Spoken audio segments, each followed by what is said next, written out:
सवाल ये है कि एक जानिब पीटीआई के कारकुन क्लियर हैं, उन्होंने जाना है बल्ले पे वोट लगाना है। कितना टफ टाइम है पीडीएम के लिए कि शेर का कारकुन या कि पतंग का कारकुन जो है उसको ड्रैग किया जाए कि वो आके तीर पे मोहर लगाए। ये कितना बड़ा चैलेंज है। ये आप समझते हैं कि कारकुन सियासी क़यादत की तरह इस बात को समझ चुका है और वो फुली सपोर्ट करेगा, फुली वोटर्स आएंगे, पीएमएलएन का वोटर पीपल्स पार्टी का उम्मीदवार है तो उसको पूरी तरह सपोर्ट करेगा। बिस्मिल्लाहिर्रहमानिर्रहीम अस्सलातु वस्सलामु अलैका या सय्यदी या रसूल अल्लाह अस्सलातु वस्सलामु अलैका या सय्यदी या हबीबुल्लाह। देखें फैसल और असद, चूँकि आप दोनों बड़े गहरी नज़र रखते हैं और दोनों ने बड़ा इस पर काम किया हुआ है, ऐसा नहीं होगा। जितना मर्जी क़यादत इकट्ठी हो जाए, कारकुन कभी भी सपोर्ट दूसरे उम्मीदवार को नहीं करते। आप माजी का इलेक्शन ले लें, उससे पहले इलेक्शन ले लें, पंजाब के इलेक्शन ले लें ज़िमनी, जहाँ पे ये सब कुछ होता रहा है, ये ऐसा मुमकिन नहीं है। आप एक चीज़ तो ज़हन में रखिएगा कि अगर 11,000 हज़ार वोट पड़े या 10,000 वोट पड़े, नून लीग को 11,000 पीटी उसको पड़े, एमक्यूएम को या जिसने पड़े, अगर उनमें से 500 लोग भी इनको सपोर्ट कर दें तो बहुत बड़ी बात है। ऐसी नज़र आते हैं। एक तो कराची का मजाज बिल्कुल लहदा है, कराची की सियासत लहदा है। एमक्यूएम का कारकुन कराची में एमक्यूएम की क़यादत तो पीपल्स पार्टी के साथ इत्तेहाद कर सकती है, कारकुन कबूल नहीं करता। आप देखें ना, गवर्नर सिंध बने हैं तो कारकुन ने उसको कबूल करने से इनकार कर दिया एमक्यूएम के, तो वो किस तरह पीपल्स पार्टी के किसी शख्स को वोट देंगे। इसी तरह मुस्लिम लीग नून जो है उसकी क़यादत तो दिखाने के लिए आएगी, लेकिन वो आइंदा आने वाले इलेक्शन में तो उन्होंने अलग-अलग इलेक्शन लड़ना है, किस तरह उनको सपोर्ट करेंगे ऐसा बज़ाहिर नज़र नहीं आ रहा। लेकिन एक चीज़ ज़रूर है जो यहाँ पर देखिए, शराज ने भी यही चीज़ बताई है और हम भी इसको देख रहे हैं। मैं भी सुबह से ख़ासकर कराची और KPK के हल्कों को देख रहा हूँ। कराची के अंदर इस वक्त की सूरत हाल में आप देखें, कराची के लोग 2 बजे के बाद वोट डालने निकलते हैं, जो कराची का मजाज है। लेकिन आज सुबह से कराची के अंदर वोटिंग तेज़ है। अगर कराची के अंदर उस हल्के में, जिस बलोच साहब के हल्के में अगर पीटीआई जीत ना रही होती या पीटीआई की पोजीशन अच्छी ना होती, तो कभी वहाँ पे आके एक MPA जो है, सिटिंग MPA, वो आकर वहाँ पे तशद्दुद ना करते, वहाँ पर मारपीट ना करते। वो कहते ये पुरअमन है, हम जीत रहे हैं, हम क्यों किसी पोलिंग को 5 मिनट के लिए या 10 मिनट के लिए, आधे घंटे के लिए रोके। ये तो बड़ा क्लियर है। और ऊपर से कल की बिलावल भुट्टो जरदारी साहब की प्रेस कॉन्फ्रेंस भी आपने सुनी थी कि मैं टाइम नहीं दे सका जिस तरह मुझे टाइम देना चाहिए था। तो इन तमाम चीज़ों के बाद दूसरी बात ये आप ज़हन में रखिएगा, इमरान खान का जलसा हुआ है, इमरान खान का वोटर जो है वो चार्ज है। अब फैसला ये नहीं है कि किसने असम्बली में जाना, किसने असम्बली में नहीं जाना, किसने असम्बली में रह के बैठना है, किसने यहीं से जीतने के बाद इस्तीफ़ा दे देना। अब नज़रियात की जंग है और नज़रियात की जंग में जो चीज़ें मुझे हमें नज़र आ रही हैं वो आ रहा है कि किसका वोटर कितना है। पहले जो उम्मीदवार था पीटीआई का वो और था, अब उम्मीदवार कप्तान खुद है। अब इमरान खान खुद उम्मीदवार है और इमरान खान सुबह से लेकर अब तक उनकी पूरी टीम जो है वो एक मिनट, एक लम्हा जो है वो हर हल्के में नज़र रखे हुए हैं, लोगों से मिल रहे हैं, लोगों से राब्ते कर रहे हैं, लोगों को हदायत जारी कर रहे हैं। आप ज़रा 2 बजे के बाद टर्न आउट देखिएगा किस तेज़ी से बढ़ेगा और आपको इस वक्त के टर्न आउट में भी अगर आप नजर आए। राना अजीम साहब हमारे साथ मौजूद हैं। राना साहब, अब आप लाहौर में बैठे हुए हैं, ज़ाहिर है खबरें तो हैं, ज़रा ये सूबाई हल्के हैं, इससे मुतालिक बता दीजिए कि यहाँ क्या आपकी नज़र में ये वन साइडेड है मामला या फिर यहाँ भी टफ कंपटीशन है? देखिए, जो तीनों सूबाई हल्के हैं, इसमें शरकपुर वाला जो हल्का है उसमें अभी आपने थोड़ी देर पहले राना तनवीर साहब का सुनी है अपनी गुफ्तगू, उन्होंने कहा जी पीटीआई धांधली कर है। ये उस वक्त बात शुरू होती है जिस वक्त आप देखते हैं कि आपके उम्मीदवार की पोजीशन कमज़ोर है, क्योंकि इस शरकपुर वाले हल्के में एक शरकपुर है, एक तो वहाँ पर मसबी जो आपने टच दिया है कि वहाँ पर अबू बकर शरकपुरी साहब जो है उनका बहुत अच्छा असर रसूख है। दूसरा, खवातीन के वोट जो है, मसबी टच नहीं दिया मैंने, पहलू उजागर किया, टच पीटीआई देती है मसबी। चले जनाब, आप ये जो आप इधर समझते वो कह लिया। तो उसमें अबू बकर शरकपुरी की पोजीशन अभी तक तो बहुत अच्छी जा रही है और उनका वोट निकल गया। शरकपुर जो है, शेखुपुरा का कुछ हल्का उसमें आता है, शरकपुर शरीफ आता है, कुछ देहात आते हैं, इनमें ज़रा थोड़ा सा होगा। देहात के अंदर मुस्लिम लीग नून का कुछ वोट है, लेकिन अभी तक शरकपुरी साहब जो है इसमें आगे जा रहे हैं। आगे आप आ जाए, सिर्फ टफ इन 3 सूबाई हल्कों में एक हल्के में टफ मुकाबला जा रहा है, वो है खानेवाल का हल्का, जहाँ पर पीटीआई वर्सेस जो नून लीग है वो वहाँ पे कुछ टफ है, लेकिन पीटीआई को वहाँ पे भी बढ़तरी हासिल है। जो हल्का है वहाँ पे चिश्तियाँ वाला, वहाँ पर सबसे पीटीआई इसलिए आ गया है कि आपको पता है कि वहाँ पर वोट बैंक इजाज़ुल हक का भी है, वहाँ पर वाइटल ग्रुप वालों का वोट बैंक भी है। वो दोनों पिछले इलेक्शन में कोई 22-23 हज़ार वोट ले चुके थे। इस वक्त वो पीटीआई की सपोर्ट कर रहे हैं और वहाँ पर उनकी पीटीआई की सपोर्ट होने के साथ साथ उनका उम्मीदवार मजबूत हो गया। तीसरा, जो वहाँ पे उम्मीदवार मौजूद है मुस्लिम लीग नून का, उसको जो पोजीशन ख़राब जा रही है या जिस वजह से है, उसके मतलब कहा जा रहा है क्योंकि ये दुबई में होता था ज़्यादा, और जब दुबई में ये इस इलाके के बहुत से लोगों को लेकर गया तो फिर वहाँ जाकर उनके पासपोर्ट का कोई मसला बना, उनको कोई दीगर मामला बने जिसकी वजह उस इलाके के लोगों ने उसके खिलाफ कई दफ़ा एहतजाज भी किया, इस वजह से उसकी पोजीशन जो है वो कमज़ोर है। और तीसरी बात जो है ज़हन में आप एक चीज़ रखिएगा कि बड़ा फ़र्क पड़ता है कि मूव क्या चलती है। अभी बेशक वोटर उस तरह नहीं निकला, लेकिन मेरे पास जो इतलात है, मुझे जो इतलात मिल रही हैं, मैं भी फ़ोन पे बार बार दोस्तों से इतलात ले रहा हूँ, तस्वीर ले रहा हूँ, वोटर्स निकलना शुरू हो गया है। और वोटर इस बड़ी तादाद में निकलना शुरू हो गया है कि जिसकी तवक्को की जा रही थी।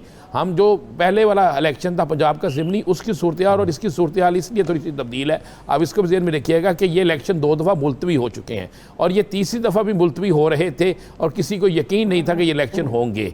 और लाहौर शहर के अंदर अगर ये मूवमेंट होती तो कोई और मामला था। दूसरे शहरों में अब इलेक्शन की कंपेन आखिरी 3 दिन तकरीबन हुई है और उन आखिरी 3 दिनों में लोग आना भी शुरू हुए हैं, पोलिंग स्टेशन पे जाना भी शुरू हुए हैं और वोट कास्ट करना भी शुरू हुए हैं। अगर कोई ऐसा सिस्टम ना हुआ, अगर कहीं से कोई गैबी मदद ना हुई, तो मैं आपको ये कह रहा हूँ कि सीटें पीटीआई जीत जाएगी। ये अभी जो कह रहे हैं ना, अभी आपने एक समय अभी आप कह 45 एक जगह पे भी 45 फार्म जो है साइन उसमें हुए होते तो अब तक मुस्लिम लीग नून उसे बिल्कुल सामने ले आई होती। कमर दिलशाद साहब, क्या ये मुमकिन है कि फॉर्म 45 पहले से साइन करवा लिया जाए? देखें जी, असूली तौर पर जो इल्ज़ाम लगाया है एक सियासी जमात के अहम रहनुमा ने, मुस्लिम लीग नवाज ने, ये दुरुस्त नहीं है। इस लिहाज से कि जो प्रिजाइडिंग ऑफिसर है उनको इलेक्शन कमीशन पाकिस्तान की तरफ से सख्त अहकाम जारी किए गए हैं कि अगर उन्होंने अपने फार्म 45 पर पोलिंग एजेंट्स की मौजूदगी में आपने इलेक्शन ख़त्म होने के बाद और गिनती के बाद आपने उनसे दस्तखत लेने। अगर इससे पहले अगर उन्हें पोलिंग एजेंट्स की मौजूदगी में या उनकी गैर मौजूदगी में अगर फार्म 45 को पुर किया गया है तो गैर कानूनी होगा और उसको सख्त सजा दी जाएगी।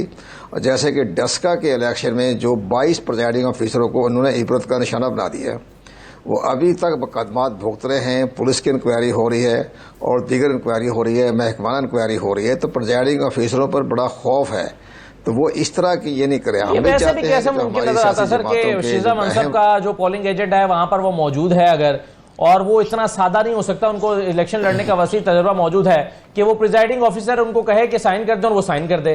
तो ये आपको मुमकिन दिखाई देता है कि पोलिंग एजेंट उनके कहने पर 3 घंटे पहले साइन कर दे?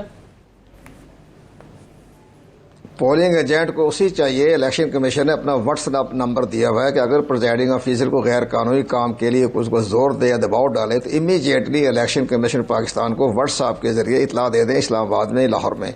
तो उसी वक्त प्रिजाइडिंग ऑफिसर को जो उन्होंने तब्दील भी कर देना है, गिरफ्तार भी कर लेना है और सजा भी दे दें। कोई प्रिजाइडिंग ऑफिसर नहीं करेगा। बड़े सख्त कानून जारी हुए हैं, इवन चीफ सेक्रेटरी को भी सख्त आर्डर जारी किए। अगर आपके हल्के में बेकायदगी बेज़ाब्तगी होगी तो हमने भी आपको इलेक्शन आपको इल्जाम लगता है करनी है।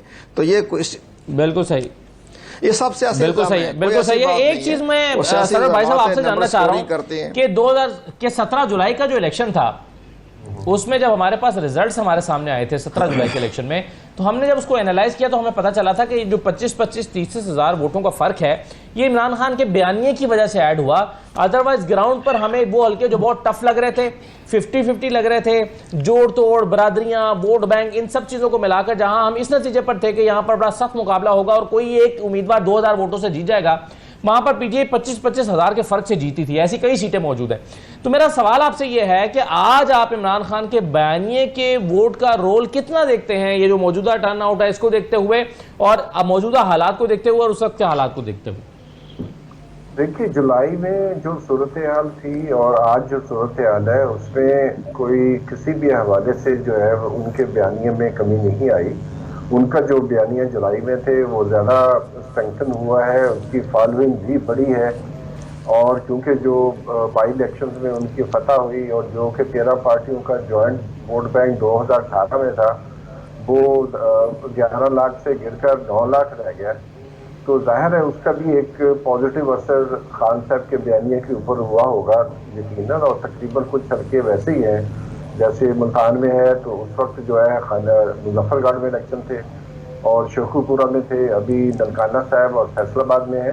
तो पंजाब की हद तक तो हम एतमाद के साथ कह सकते हैं, और इसी तरह जो उनके बड़े बड़े जलसे हुए हैं कराची में और इसके अलावा खैबर पख्तूनख्वा के इलाकों में, तो मुझे लगता है कि एक तो ये पाकिस्तान की जो एक समाजी तब्दीली आई है उसको पस मंजर रखना चाहिए कि जो पाकिस्तान की यूथ है जो कि 65% है, जो और कोई भी इस वक्त सियासी तजिया नगार नहीं है जो ये कहता हो कि खान साहब की फॉलोइंग बड़ी नहीं है। तो फॉलोइंग तो खान साहब की बड़ी है, और नहीं तो दुनिया में कहाँ होता है कि आप ऐसे कैंडिडेट खड़े हो जाएं 7 जगहों से 8 जगहों से और वोटर्स को मालूम हो कि इन्होंने असम्बलियों में नहीं जाना, इन्होंने हुकूमत नहीं बनानी, इनकी वजह से हमें कोई फ़ायदा नहीं होगा। ये एक इलेक्टोरल हिस्ट्री का एक ऐसी वाक़या होगा। आज जो है अगर खान साहब 3 सीटों से 5 सीटों से भी जीत जाते हैं तो ये एक नया ट्रेंड है पाकिस्तान में कि ये डिफाइंस वोटर जो हैं वो एक लीगल डिफाइंस का मुजाहरा कर रहे हैं पाकिस्तान में।